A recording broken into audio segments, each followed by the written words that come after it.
Hello folks, it is Saturday, September 17. We're going to take a look at the charts, see what the markets did this week. I want to start by talking about inflation. You know, it's easy to talk about inflation. It's like, okay, government says it's currently 8%. This is Shadow Stats, John Williams' website we're looking at. He tracks inflation based on the 1980s methodology that the CPI used before they started making all their hedonic adjustments, and there's at least 6 major adjustments that they make to the inflation numbers. But anyway, based on the 1980s methodology, inflation is currently at 17%. And so anyway, we talk about inflation and, you know, okay, price of gasoline's going up, price of food's going up. But another aspect of inflation that I feel is important to understand is that when we choose to sit in cash, so whether we're talking about our brokerage account, you know, we're tired of losing money in stocks and bonds, and so we're gonna sit on the sidelines for a while in cash. We need to understand that by sitting in cash right now in a high inflation environment, we are locking in at least an 8% loss, if you believe the BLS numbers, and reality, we're locking in a 17% loss. And so I just wanted to make that point this morning, is that if you're sitting on the sidelines in cash, or you got a bunch of cash in savings in the banks, all of that cash, you're locking in a 17% loss. And, you know, just I'm not suggesting what you should do as an alternative to that. What I'm doing with my own money is moving my cash into physical silver and gold.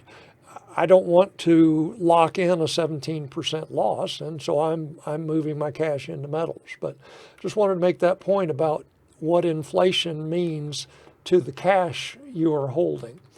So let's look at the charts. This is gold in the monthly time frame, sitting on a potential support level, and you know we're still in bull mode based on MACD, which suggests that the primary trend remains upwards. Currently on a sell signal, energy very low. So this would be a good point for the metals to start to rally. And of course, in the last week or so, we're seeing some positive signs in silver. Hadn't seen them in gold yet, which is a little bit disconcerting, but we are seeing some good signs in silver. Here in the weekly time frame in gold, we can see that, you know, price is still playing with, you know, this is the horizontal support resistance level that so far price is respecting. You know, notice that this week's candle closed right at that support level, and so we don't want to see price drop any lower than that. Let's see, MACD in bear mode on a sell signal, energy very low. In the daily time frame, again playing with this support level. This is the lower median line of a shift pitchfork, potential support resistance level. And then we've got the horizontal potential support from the prior low here. And, you know, at the close of yesterday's market, price is right at that support level. MACD in bear mode on a sell signal, energy is low. So gold, haven't given up on gold yet, but it needs to do something in this coming week, or at least bump sideways in the coming week. This is gold versus the US dollar in the upper chart, and then gold versus twice the CPI in the lower chart. And so this is based on Bob Hoy's work. He likes to look at deflated charts, and he deflates by the CPI. I've done it by twice the CPI because reality, here in America, we have to double the inflation number that the BLS puts out to get anywhere close to reality. And so, you know, twice the CPI gives us it's 18% instead of 17, which Shadow Stats is saying 17. Notice in UK, Evidently, they don't manipulate their inflation numbers. They're actually acknowledging an 18% inflation level. But so anyway, gold deflated by twice the CPI. We can see that we're sitting at what could be support, double support level, this horizontal support resistance level, resistance multiple times, and then support. And now we're back down where it could provide support again. And then we've got this downsloping channel as another potential support level. So again, gold is at a support level where it could turn up.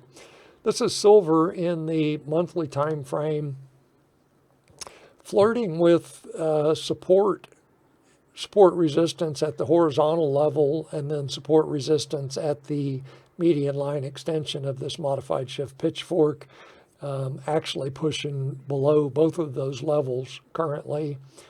MACD is about half and half, bear and bull mode, currently on a sell signal. Energy is low. So silver doesn't look good in the monthly time frame. Looks a lot better in the weekly and daily time frames. So here in the weekly, we can see that price closed the week above the 10-week moving average, poked up through the lower median line of this modified shift pitchfork, and then pulled back from that level as resistance. MACD is in bear mode, but notice that the histogram is acting like it wants to turn back up. So we may get a buy signal here shortly in MACD. Energy is rising just a little bit below mid-range at this point. Silver in the daily time frame. This is the nice action that we've had for the last, well, actually 2 weeks. So we got a rally last week, finished with this big, that was almost $1 and a nickel, $1.09. So $1.09 on that one price bar. So very nice action. And then we've got a pullback from that level. And then Friday, we got what I would call a bullish candlestick based on the lower wick. Well, two things. The fact that the lower wick exists. So sellers pushed price all the way down to the 20-day moving average, but then buyers came in and pushed price back up to where it closed and left that lower wick in the process. And so the fact that we have a lower wick is bullish, and the fact that the lower wick is taller or longer than the upper wick is also bullish. So nice candle on Friday. MACD is on a buy signal and heading back up into bull mode. Energy is very elevated. So nice action in the daily silver market. Let's look at volume. So what we want to see in a bull market is that when price is rising, volume rises along with it. And so that's exactly what we saw during the last week. Then as price pulls back in a bull market, we want to see volume drop. Oops. And so again, that's exactly what we saw, is that volume dropped lower as price dropped lower. And now on Friday, notice the volume, buying volume, is popping back up again as price shows positive indications. So anyway, nice action in the silver markets on Friday. This is silver, again, deflated by twice the CPI. Haven't quite made it down to either the horizontal support resistance level or the bottom of this channel, but we're close. And so again, good place for silver to turn up. Bob Hoy on 321 Gold published an article, I think it was Thursday, maybe Friday. He's expecting a rally in silver for the next several weeks based primarily on the COTS, how the commercials are positioned in the futures market. And speaking of the futures market, There was this is an excellent article. It's by Ronan Manley from Bullion Star, and you can find the article on Zero Hedge or on Bullion Star. He's talking about how physical silver has been leaving both the London vaults and the COMEX vaults for the last year. And so unprecedented, he calls it, offloading of physical silver from the vaults in both London and COMEX. An interesting point that he makes in this article is that the manipulators, the whales and banks that manipulate the precious metals markets, one of the ways they get their hands on physical silver is by pushing the silver price lower in the paper markets. That drives SLV and the other silver ETF prices down, and then the ETFs sell physical silver to keep their books in balance. And so when the ETFs sell physical silver on the London markets, the manipulators are able to get a hold of physical silver and then satisfy this unprecedented demand for physical silver.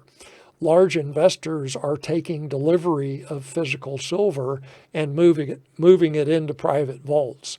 They're taking it out of the COMEX, they're taking it out of the LBMA vaults because they don't trust those people. That I'm making that assumption.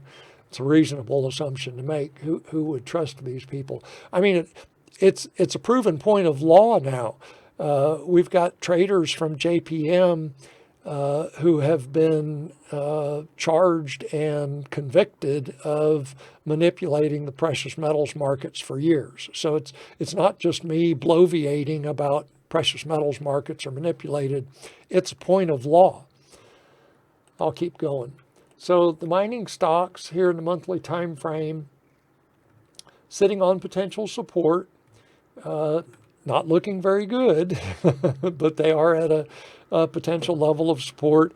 If we do get a rally in silver over the next couple of weeks, we should get a corresponding move higher in the mining stocks. MACD is in bear mode on the sell signal. Energy is very low. Weekly time frame, we've got price mining stocks playing with this minor support level from this prior low, has actually violated that level based on the lows of these last three candles. But notice that the close of the candles is at that low. It's equal to the value of that low, that prior low. Currently finding resistance at the 10-week moving average and at the median line of this modified shift pitchfork. MACD is very oversold, and notice in MACD histogram, it's hinting that momentum is turning back up. We could see a MACD buy signal shortly. Energy is very low. See mining stocks in the daily time frame.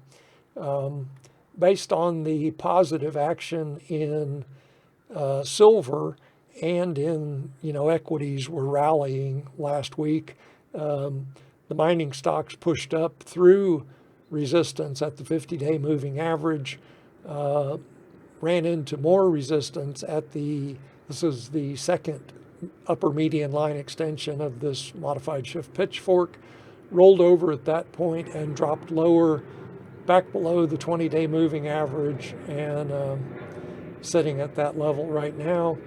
Still on a buy signal, but very close to a new sell signal, MACD in bear mode. So mining stocks not looking good. US dollar has pulled back somewhat, but here in the monthly time frame, notice that this you could call that a topping candle, perhaps. I wouldn't at this point. I still suspect that the dollar is headed higher. I'll do another video this weekend. I'm going to look at the currencies, and what we'll see is that the rally in the currencies that make up the U.S. dollar basket, the U.S. dollar index, they all rolled over very quickly. They had counter-trend rallies, and they've all rolled over. And so that's why we're seeing resumed strength in the U.S. dollar.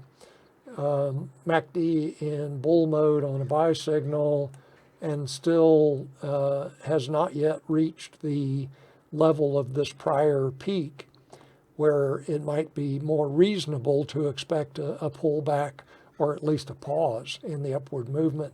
Energy is very elevated. So in the weekly time frame, I've added this Andrews pitchfork.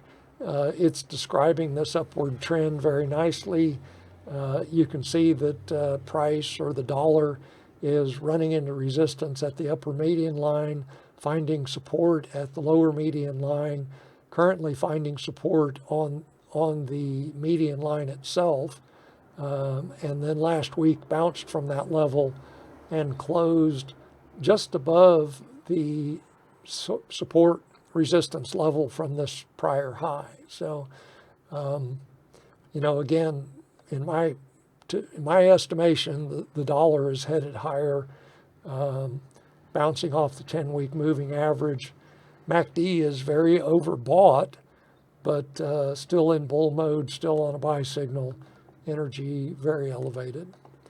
In the daily time frame, we can see here was the pullback. So the currencies in the basket were rallying, and of course they were rallying because we had interest rate rises in Canada and the ECB. Both of those banks popped rates by 3/4 of a point, and there were talking heads in the other currencies. I think 5 of the 6 currencies that make up the U.S. dollar basket in the week prior to last, they either had interest rate increases or talking heads out saying positive things about their currencies.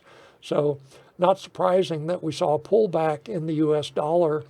And then as soon as those counter trend rallies ran into resistance and rolled over, we got this pop back in strength in the U.S. dollar. And now we're getting a sideways consolidation. So, and notice that the 20-day moving average is providing support. So, again, I think we're going to get sideways consolidation until the dollar makes its next move to the upside. MACD in bull mode, currently on a sell signal. Energy is elevated.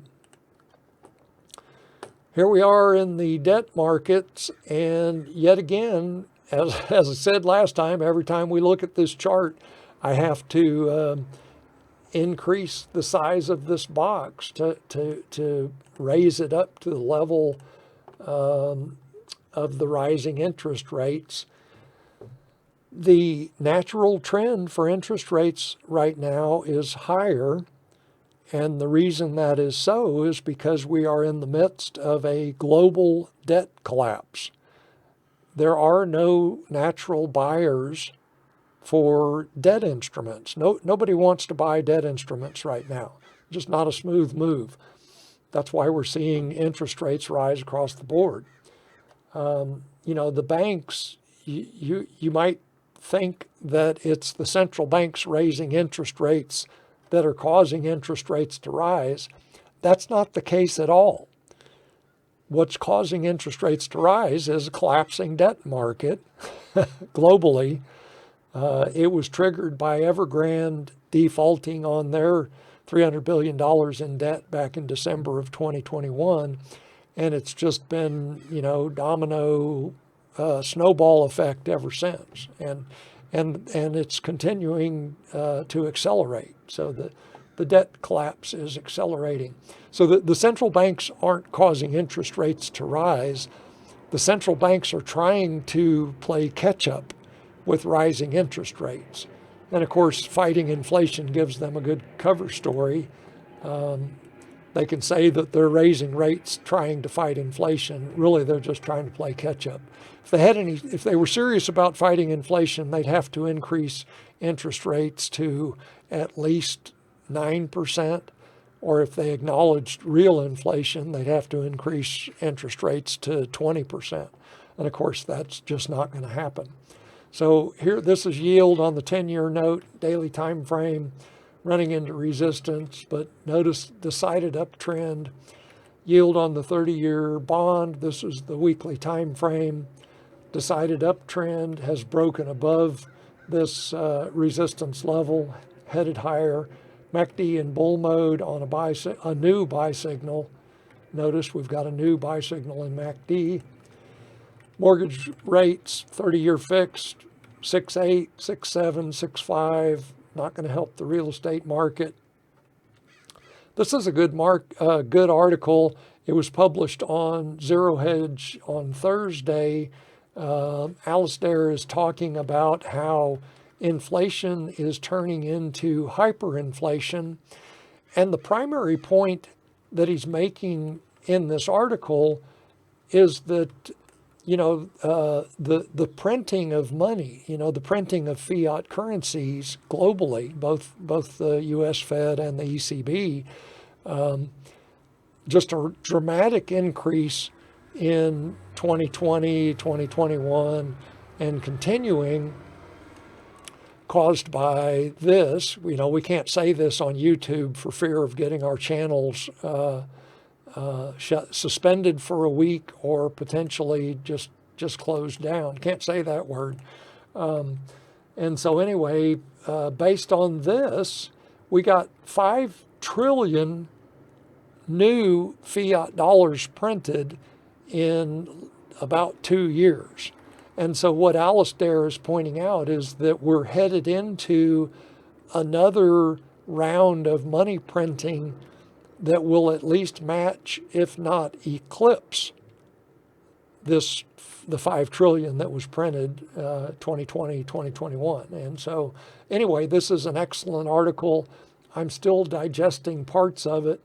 I want to focus on, he itemizes, he makes some bullet points about why this inflation is going to continue. So I said it in the last video, we're in an environment now of persistently high and rising inflation rates, and that will be true for several years. In this article, Alistair is pointing out, the reason why that is true.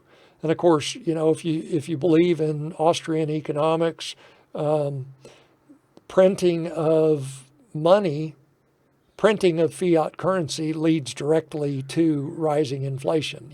Printing money creates inflation. And so Alistair is, in these bullet points, he's pointing out all the reason that the central banks are going to continue printing money. And so instead of dealing with the COOF and lockdowns, as a reason to print money, the current reason to print money is energy and food will be coming up shortly. Here in the winter, we're going to see bailout of food because of rising prices for food. Right now, we're already seeing the energy bailouts starting in the EU zone. EU and the countries in the zone, they're going to bail out both citizens, going to help the citizens pay their energy bills. They're going to help companies pay their energy bills. Germany is nationalizing energy companies. On Thursday or Friday, they took over some of Russian, I think 3 Russian refineries located in Germany. So anyway, we're already seeing the central banks taking action. And, whether it's the government or the central banks, one and the same thing. The government decides to do something. The only way they can do it is by getting the central bank to print money. So, government, central bank, they're working hand in hand.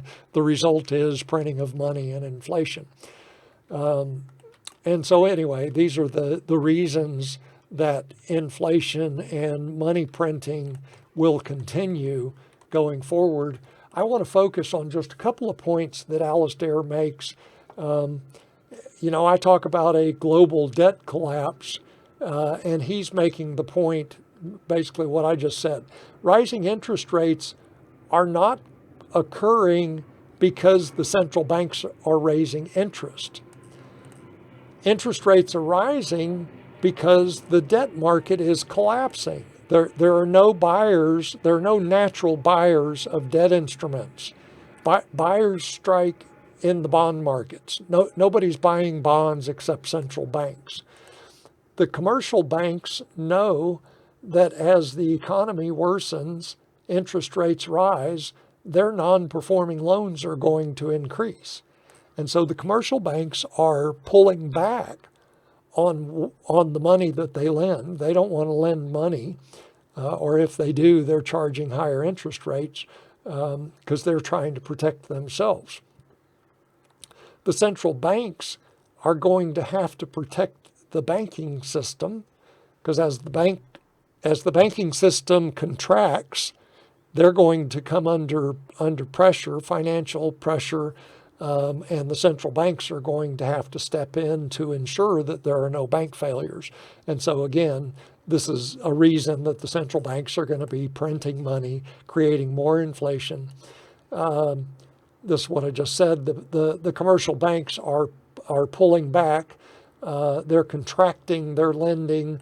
And then when the commercial banks pull back on lending, it causes the economy to shrink because, real estate developers can't get loan for their projects.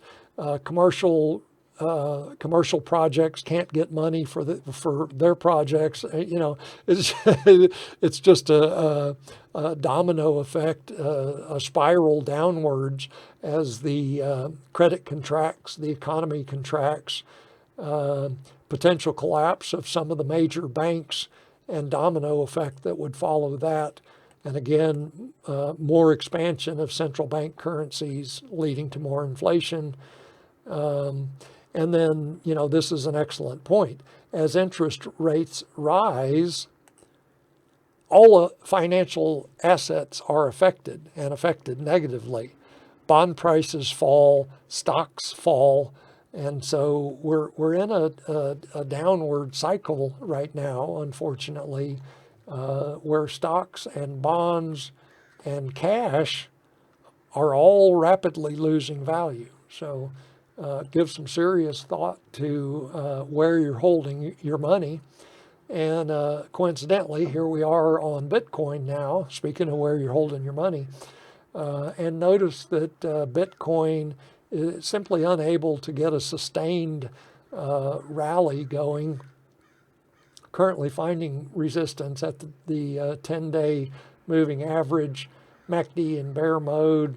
Looks like it's currently on a buy signal. Energy near the low end of the range.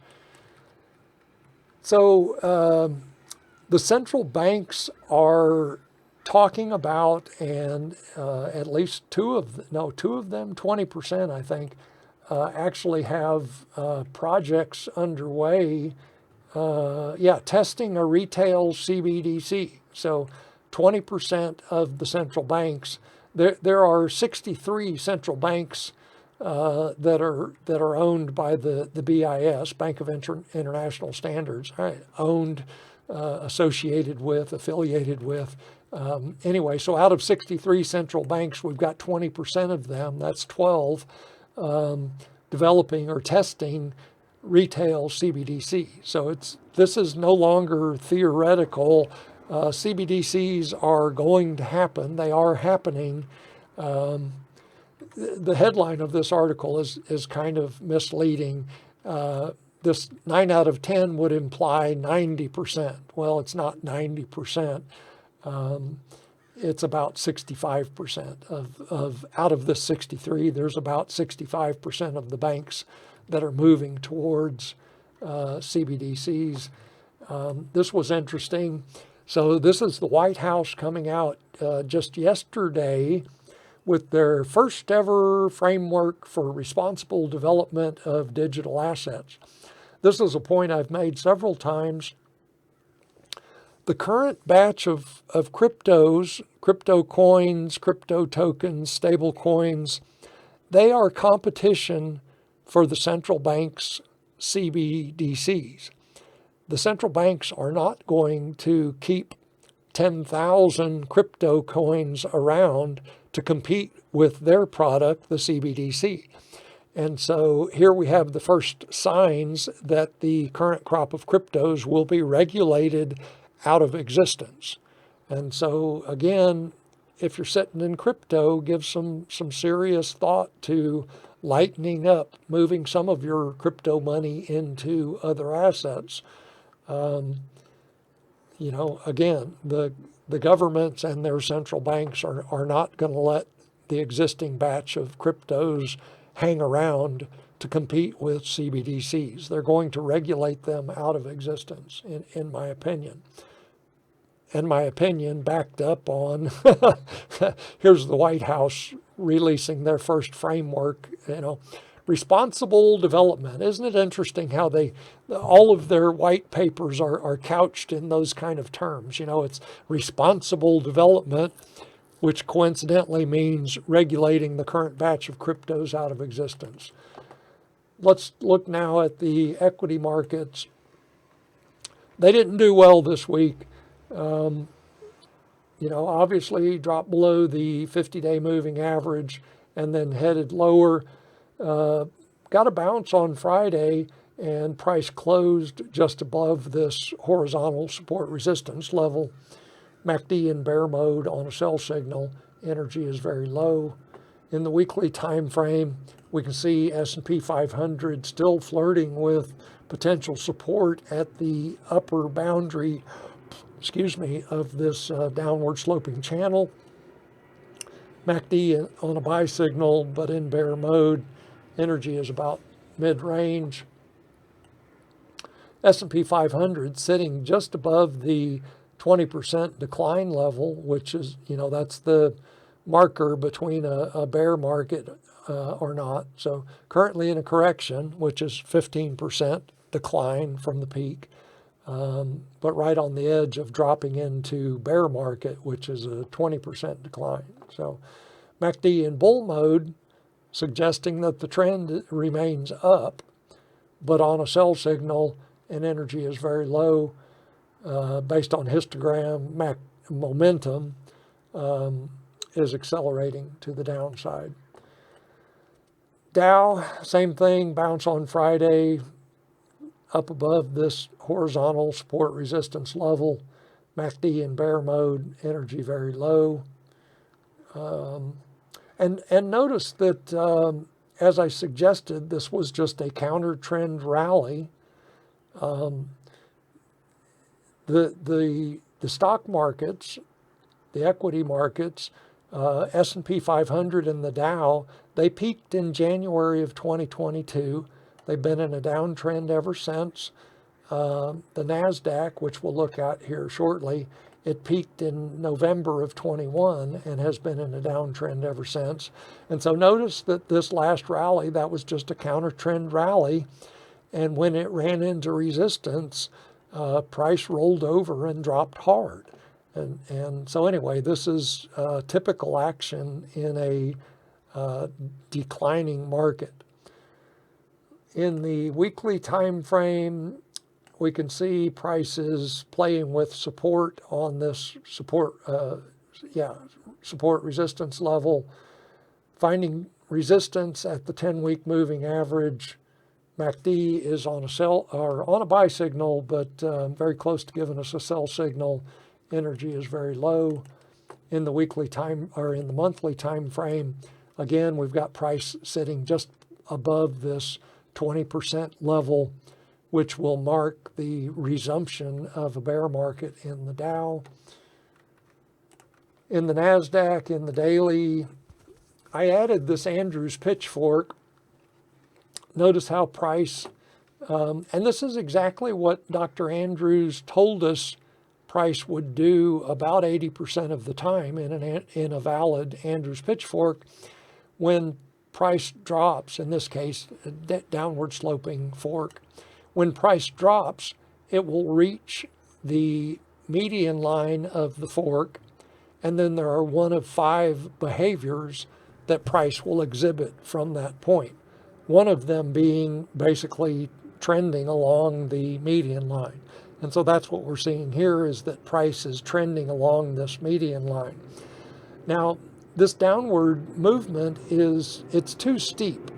Price doesn't move this steeply for long. I mean, you can see here, we got a very steep move, and then it rolled over and dropped sharply. And so again, this is too steep of this downward movement. And so in Andrews pitchforks, what I like to do is go from an Andrews to a modified shift first and see what that looks like. And that doesn't really blow my skirt up. And so then second, I look at a shift pitchfork and notice how price is currently sitting at potential support level, the lower median line of this shift pitchfork. And so if you want to make a bullish case for the NASDAQ, you could look at this as support. Maybe we get a bounce from here. If you're a short-term trader, you might be looking for a bounce at that point. You might drop down to the 4-hour chart. And again, notice how that shift pitchfork is describing the price action actually quite nicely. Support here at the median line. Price drops below and then finds resistance at that level several times before rolling over. And now we're getting a bounce off that lower median line. And so potential for that bounce to continue on Monday. Let me point out, I am not suggesting that anyone get long the NASDAQ. My bias on stocks is bearish. And so don't misinterpret what I'm saying. I'm merely giving an example of how you can use Andrews pitchforks. I'm not suggesting a long in the NASDAQ by any means. NASDAQ in the weekly time frame, again, playing with potential support at the upper boundary of this downward sloping channel. MACD in bull mode, still on in bear mode on a buy signal. Energy near the lower level. In the monthly time frame, NASDAQ has dropped well below the 20% decline level and is actually below this 27% level, which is also a support resistance zone. So NASDAQ not looking good in the monthly time frame. What else we got? Oil. And so oil is soft currently. Here in the States, we've got the large releases from the SPR, the Strategic Petroleum release, talk of even larger releases from the Reserve. And of course, the White House is trying to window dress the economy as we head into midterm elections. They were embarrassed by the inflation report last week. Last month, Biden's hooping and hollering about 0% inflation, which of course that's BS. But he said it straight from the horse's mouth, 0% inflation. And then we had another hot inflation report last week. So anyway, oil is soft as we continue releasing oil from the strategic reserves. I'm going to wrap up. Apologize for going long this morning. I will talk to you soon, folks.